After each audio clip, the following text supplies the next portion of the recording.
अस्सलाम वालेकुम students, how are you. उम्मीद करता हूँ कि आप खैरियत से होंगे। आज हम फर्स्ट ईयर की केमिस्ट्री की किताब शुरू करने जा रहे हैं और केमिस्ट्री के सबसे पहले चैप्टर नंबर 1 को डिस्कस करने जा रहे हैं, जिसका नाम है बेसिक कंसेप्ट। तो स्टार्ट करते हैं। बिस्मिल्लाहिर्रहमानिर्रहीम।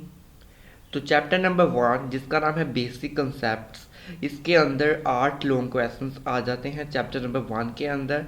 तो सबसे पहले मैं आपको ये भी बता दूं कि पिछले कुछ सालों से जो इस चैप्टर से लॉन्ग क्वेश्चन बोर्ड्स में आ रहा है वो है इसका, वो आता है इसमें न्यूमेरिकल न्यूमेरिकल बेस। इस चैप्टर में ज़्यादा इम्पोर्टेंट जो थे वो न्यूमेरिकल्स थे। तो पिछले सालों में न्यूमेरिकल ही इस चैप्टर से आया करता था, लेकिन इस साल 2022 के जो पेपर हुए थे उसमें इन्होंने स्कीम चेंज की थी, और स्कीम चेंज करने से इन्होंने चैप्टर नंबर 1 से थ्योरी का पार्ट एक्सेप्ट किया है और इन्होंने न्यूमेरिकल निकाल दिया है इस चैप्टर से। तो इस चैप्टर में सिर्फ अब हम थ्योरी वाला पार्ट ही देखेंगे और न्यूमेरिकल को हम स्किप कर देंगे। और न्यूमेरिकल अब कहा है कि नहीं आएगा आइंदा सालों में भी। तो स्टार्ट करते हैं। लॉन्ग क्वेश्चन नंबर 1 है हमारे पास। ये तो ज़्यादा लेंथी है, लेकिन इसका नाम जो सीधा नाम इसे कहते हैं मैथ स्पेक्ट्रोमीट्री कह लें आप। ये इम्पोर्टेंट है लेकिन ज़्यादा लेंथी है, इस वजह से ये इतना नहीं आता। इस बार भी शायद ही किसी बोर्ड में आया होगा, तो इससे आप इतना ज़्यादा फोकस ना करें, लेकिन फिर भी पढ़ लें, याद कर लें थोड़ा सा। तो इसमें हमने सबसे पहले क्या है, इसमें हमने डेफिनेशन लिखनी है कि मैथ स्पेक्ट्रोमीटर क्या करता है। उसके बाद हमने यहाँ पे दो आस्टर्न्स और डेम्स्टर्स का मैथ स्पेक्ट्रोमीटर दिया हुआ है, ये आपने लिख देना है। उसके बाद यहाँ पे हमारे पास होता है सेपरेशन स्टार्ट यहाँ से, सेपरेशंस का। फिर देन आयोनाइजेशन चैम्बर आ जाता है। नेक्स्ट हमने ये पॉजिटिव आयंस के बारे में लिखना है कि जब पोटेंशियल डिफरेंस, ये एमसीक्यूज में भी आता है, 500 टू 2000 वोल्ट सप्लाई होता है एक्सलरेटिंग प्लेट्स के दरमियान। तो इनकी पॉजिटिव आयंस जो आइसोटोप्स के उनके चार्ज टू मास वैल्यू हम फाइंड कर सकते हैं। नेक्स्ट का पार्ट है हमारे पास आ जाता है, नेक्स्ट का है इक्वेशन व ये वाली डेरिवेशन, मतलब इसमें क्या क्या लिखा हुआ है तो ये वैसे वही लिखा हुआ है यार उन्होंने। उसके बाद ये एच का हमने स्ट्रेंथ है magnetic field, E strength of electric field and R is the circular radius. उसके बाद यहाँ पे उन्होंने रिलेटिव अबंडेंस के बारे में लिखा हुआ है। उसके बाद कार्बन 12 आइसोटोप के बारे में जिक्र कर देना आप लोगों ने। मेन हेडिंग्स दे के आप बना के पॉइंट्स बना के सबसे पहले आयोनाइजेशन, वेपराइजेशन, ऐसे सारे आपने लिख लेने पॉइंट्स। ओके, नेक्स्ट है इसकी डायग्राम आ जाती है हमारे पास। आप अगर ये वाला स्किप करना चाहें तो कर दें, ये ना भी बनाएं तो ठीक चलता है। अगर ये बस बनाना है आपने, ये वाली डायग्राम जो है इससे आपने ज़रूर बनाना है, ठीक है। डायग्राम बनाएं और इसके साथ ही ये वाला एक शॉर्ट क्वेश्चन यहाँ पे लास्ट पे, ये वाला the separation of isotopes done by different methods, और मेथड्स के नेम ये बस, और लॉन्ग क्वेश्चन हमारा ख़त्म हो जाता है। लॉन्ग क्वेश्चन नंबर 2 हमारे पास आ जाता है इम्पीरिकल फार्मूला। इम्पीरिकल फार्मूला भी एक एज अ शॉर्ट रीड किया जाता है, लेकिन इस साल एक बोर्ड में सेकंड टाइम पे ये दिया हुआ था, write empirical formula and write down its steps to find empirical formula. तो ये इसके 4 स्टेप्स हैं, ये भी याद कर लें। इतना इम्पोर्टेंट नहीं है लेकिन अब फिर भी आपको करना पड़ेगा, तो इसमें ज़्यादा कुछ है नहीं, आप सिर्फ 4 स्टेप्स हैं, ये याद कर लें, डेफिनेशन याद कर लें और ये वाली एक एग्जाम्पल बस। नेक्स्ट हमारे पास आ जाता है long question number 3, that is combustion analysis. Combustion analysis बहुत ही इंपॉर्टेंट लॉन्ग क्वेश्चन है इस चैप्टर का।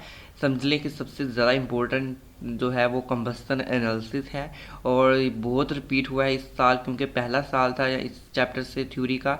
तो इसीलिए ये वाला क्वेश्चन जो है बहुत बार रिपीट, मतलब हर बोर्ड में तकरीबन यही फर्स्ट टाइम तो था ही, ठीक है। तो आपका ये क्वेश्चन फिंगर टिप है भी छोटा, आप इसे आसानी से याद कर सकते हैं, मैनेज कर सकते हैं। इसके बाद ये आपने थोड़ी सी एक्सप्लेनेशन लिखनी है, डायग्राम ऐसे ही दूसरे नंबर पर डायग्राम ड्रा करके, डायग्राम ड्रा करने के बाद आप लोगों ने फिर लास्ट पे होते हैं परसेंटेज फाइंड करना है। इसके भी नंबर होते हैं परसेंटेज, अगर आप ना लिखेंगे तो आपको आपके आधे नंबर आएंगे, 2 नंबर ऊपर वाले के, 2 नंबर नीचे वाले के, परसेंटेज के भी नंबर हैं, ठीक है। नेक्स्ट हमारे पास आता है long question number 4, that is concept of mole. Concept of mole भी एज अ लॉन्ग ट्रीट किया जाता है, लेकिन ज़्यादा इम्पोर्टेंट इतना नहीं है, आने के चांसेस होते हैं। तो आपको ये भी करना पड़ेगा concept of mole. Concept of मोल में आपने मोल की डेफिनेशंस और ये यहाँ पे ये फार्मूला लिखा हुआ है, number of gram atoms of mole या मोल्स ऑफ एलिमेंट को फाइंड करने का फार्मूला। फार्मूले के बाद यहाँ पे एग्जांपल्स हैं 3, तो आपने एग्जांपल्स को भी ज़रूर याद कर लेना है। साथ ही एग्जांपल्स कम से कम 2 हर की, अब आगे भी आएंगे इसके टाइप्स, तो आपने हर एक की 2 एग्जांपल्स साथ में याद करनी है। नेक्स्ट है हमारे पास ग्राम फार्मूला। ग्राम फार्मूला यहाँ पे मोलिकुलर ऑफ सब्सटेंस, इसका फार्मूला, इसकी 2 एग्जांपल्स कम से कम 2 या एटलीस्ट 2 करनी है आप लोगों ने, ठीक है। नेक्स्ट है हमारे पास आ जाता है मोल्स ऑफ अ सब्सटेंस, तो इसका भी आपने ऐसी 2 एग्जांपल्स। नेक्स्ट आता है moles of an species, the number of grams of an ions. Next हमारे पास आ जाता है long question number 5, that is Avogadro number. Avogadro number भी इंपॉर्टेंट लॉन्ग क्वेश्चन है, और जैसा कि आपको पता 9th में भी था, तो ये वहाँ पे भी इंपॉर्टेंट है और यहाँ पे भी इंपॉर्टेंट है, इसके भी चांसेस होते हैं आने के। तो आपने एवोगाड्रो नंबर्स को भी स्किप नहीं करना। एवोगाड्रो नंबर भी इजी लॉन्ग क्वेश्चन है इसमें, तो आप लोगों ने यहाँ पे एवोगाड्रो नंबर कर लेना है। एवोगाड्रो नंबर की डेफिनेशन यहाँ पे लिखी हुई है, number of atoms, molecules and ions in 1 gram atom of an element in 1 gram molecule of a compound and 1 gram ion of a substance respectively. ये होगी हमारे पास एवोगाड्रो नंबर की डेफिनेशन। डेफिनेशन के बाद आप लोगों ने एक ये वाली एग्जाम्पल 2 करनी है, 2 कर लें, और बाद में अगर 3 कर सकते हैं तो तीसरी भी कर लें, ईजी है। उसके बाद आप लोगों ने थोड़ी सी एक्सप्लेनेशन लिख देनी है ये वाली। उसके बाद फिर एग्जांपल्स दी हुई हैं, यहाँ पे एग्जांपल्स कर लेनी है आप लोगों ने। उसके बाद यहाँ पे फिर एग्जांपल्स दी हुई हैं, से ऐसे डेरिवेशंस हैं, तो आप लोगों ने सारा करना है।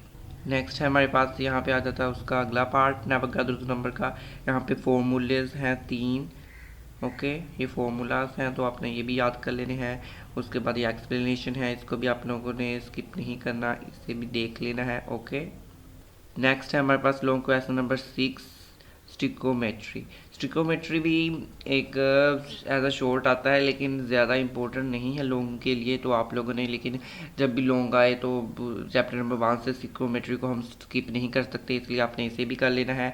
इस स्टिकोमेट्री की डेफिनेशन यहाँ पे है, ब्रांच। ये शॉर्ट में भी इसकी ब्रांच बहुत बार रिपीट हो चुकी है शॉर्ट क्वेश्चन के तौर पर, तो आपने इसे भी देख लेना है, ओके।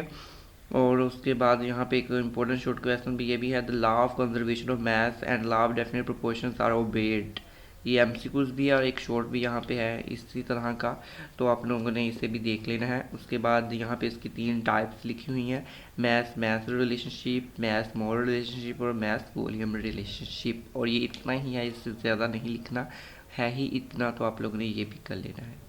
लॉन्ग क्वेश्चन नंबर 7 हमारे पास आ जाता है लिमिटिंग रिएक्टेंस। लिमिटिंग रिएक्टेंस एक इम्पोर्टेंट लॉन्ग क्वेश्चन है, जैसे आप कह लें कि हम पीछे पढ़ के कंबस्शन एनालिसिस है, तो वैसे ही लिमिटिंग रिएक्टेंट भी एक इम्पोर्टेंट लॉन्ग क्वेश्चन है इस चैप्टर का। तो इसमें लिमिटिंग रिएक्टेंट की डेफिनेशन आ जाती है हमारे पास, ये यहाँ से यहाँ तक। एग्जाम्पल्स, इसमें ज़्यादा एग्जाम्पल्स लिखनी होती है आपने, 3 या 4 एग्जाम्पल्स, तो कि एक लेंथी बनाने के लिए काफ़ी होती हैं, ओके। तो यहाँ पे स्टार्टिंग में आपने यहाँ से थोड़ी सी एक्सप्लेनेशन उठा लेनी है, अंदर अंदर से कर लें, एक्सप्लेनेशन ज़्यादा पूरी करने की कोई ज़रूरत नहीं है। इसमें से ये यहाँ पे एक एग्जाम्पल लिखी हुई, ये कर लें आप लोग सीजन वाली, और यहाँ पे सैंडविच वाली एग्जाम्पल है, ये कर लें, ओके। एक वाटर वाली एग्जाम्पल्स भी इसमें आ जाती है, ये वाटर वाली एग्जाम्पल आ गई हमारे पास। वाटर वाली भी आप लोगों ने कर देनी, 3 एग्जाम्पल है, तो 3 की 3 आपको लिखनी पड़ेंगी। बाद में आइडेंटिफिकेशन ऑफ लिमिटिंग रिएक्टेंट, ये बहुत ही इंपॉर्टेंट है शॉर्ट के लिए, इसके आपने लिखने होते हैं कि आइडेंटिफिकेशन करनी होती है, कितने स्टेप्स होते हैं, तो बहुत ही इंपॉर्टेंट है एज अ शॉर्ट में, तो आपको शॉर्ट में ये बहुत ही हेल्प होगी। ये 3 स्टेप्स बस लिखने हैं आपके 2 नंबर्स की। नेक्स्ट हमारे पास आ जाता है यील्ड, जो कि लॉन्ग क्वेश्चन नंबर 8 है हमारे पास। यील्ड भी एक लॉन्ग क्वेश्चन हुआ है, और इसमें ज़्यादा शॉर्ट भी होता है और लॉन्ग आने के भी चांस है, तो आप लॉन्ग के तौर पर तैयार कर लें तो आपका शॉर्ट भी कवर हो जाएगा। तो इसमें आप लोगों ने क्या करना है, इसमें आप लोगों ने यील्ड की डेफिनेशन लिखनी है, और यहाँ पे एक्चुअल यील्ड और थ्योरेटिकल यील्ड है, तो ये डिफरेंस इस क्वेश्चन से बहुत आता है, differentiate between actual yield and theoretical yield. तो आप लोगों ने ये भी याद कर लेना कि एक्चुअल यील्ड और थ्योरेटिकल यील्ड क्यों है ऐसे डिफरेंस में, ठीक है। तो इसकी ये थोड़ी सी एक्सप्लेनेशन हमारे पास आ जाती है। एक्सप्लेनेशन आप लोगों ने लिख लेनी है। एक्सप्लेनेशन के बाद हमारे पास आ जाता है इसका formula, percentage formula. Percentage yield करने, परसेंटेज यील्ड फाइंड करने का फॉर्मूला क्या है, ये शॉर्ट में भी बहुत बार रिपीट हो चुका है, तो आप लोगों ने इसे भी याद कर लेना है। और न्यूमेरिकल पेज जो शॉर्ट क्वेश्चन स्टेप्स से आते हैं उससे उसमें भी आपके लिए हेल्प होगी, तो इसे भी आप लोगों ने याद कर लेना है। लॉन्ग क्वेश्चन हमारे ख़त्म हो गए हैं यहाँ पे।